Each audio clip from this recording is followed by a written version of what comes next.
fear. It's a very easy resolution. We can talk about it. I don't want to waste the panel's time right now, but I can show you the studies from all over Europe and Canada. It's a non-issue. So we're putting out local fires, trying to have good communication. Big picture, cannabis is returning to humanity, and that is the best news as a father that, and as a journalist, that I can have felt for a long time.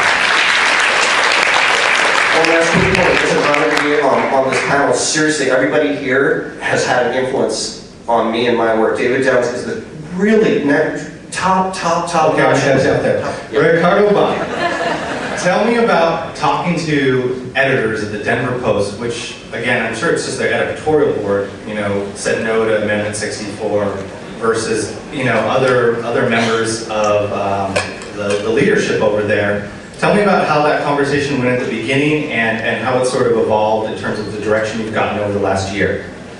It was a bold decision on the part of the Post editors to want to do this, but they were more serious about it than anybody, and we knew that this was coming for at least 6 or 9 months in 2013, that there was a marijuana vertical, a marijuana project, and they were they were extremely committed to it going into it, and now that we're 14 months into launch and going into second year of sales and everything else, they couldn't be more committed to it, and they're upping our resources that we have at our availability for multimedia and for freelance. And so it's a big deal. And the point they make is that if Greg Moore, the editor of the Post, was running the Post, you know, at the end of alcohol prohibition, he would like to think that he would have done something similar to cover this newly legal thing that was happening in the community around us, because that's what we're supposed to be doing. So to his credit, these job positions, this freelance budget exists. The Denver Post is the most mainstream publication to bear hug cannabis, ostensibly,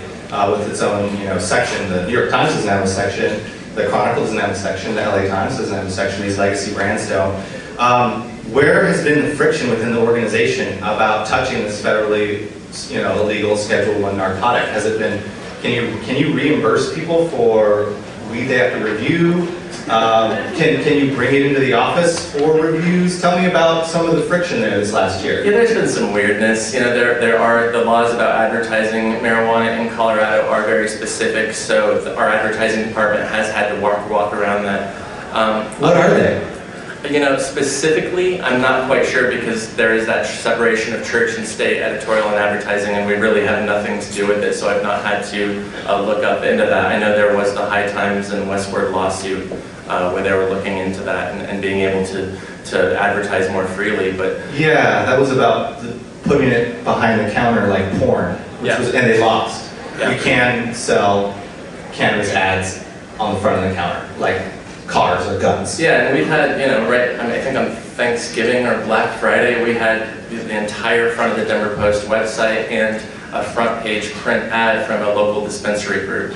So that's certainly happening, and the advertising people are embracing it. They have to if they're going to develop this or devote these kind of resources to it. But I will say, you know, our freelancers, we don't reimburse them for the marijuana, but we make sure that we pay them enough that it's ultimately paid for. We can bring products into the newsroom, and as many times as I've asked if we can ingest it inside the newsroom, especially because we're getting ready to launch this weekly TV show called The Cannabis Show and whatnot. I keep getting pushback on that. So I'll just keep asking, and maybe one day you'll be seeing, you know, David as a guest on The Cannabis Show, and maybe we are able to light one up or vape inside the newsroom, but right now that's not looking very likely. Ricardo, since you have one of the more mainstream publications, you must get inundated every day by people who want you to write about their strain or their vape pen or their bong bowl topper holder. Or, you know, it seems like there's 1,000,001 products shipping.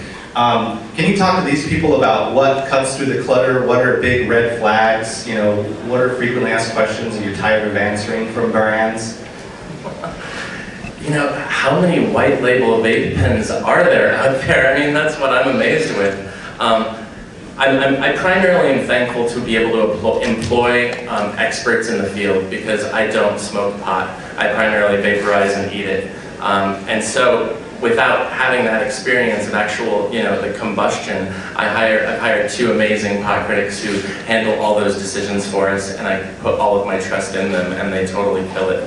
But I am tired of, the products that are like the world's first marijuana Black Friday sale or whatever it might be. Especially because in just most situations they're lying about it because a medical shop in California was doing it before the recreational shop in Colorado or whatever it might be. I think year one was full of lots of interesting / not interesting stories. You have, the first vending machine selling recreational weed in Colorado, which opened right before 420 last year outside of Vail. It's a fun news note, and it's kind of a marker in time, and then you're able to move past it and hopefully find something more substantial. And it's not like my blog is all deep think pieces, because it's certainly not, and I've enjoyed writing some of those, but I think it's equally important to focus some of these brief news notes and brights and videos that are out there that just kind of tell a fuller story of what's happening right now in the marijuana space. I got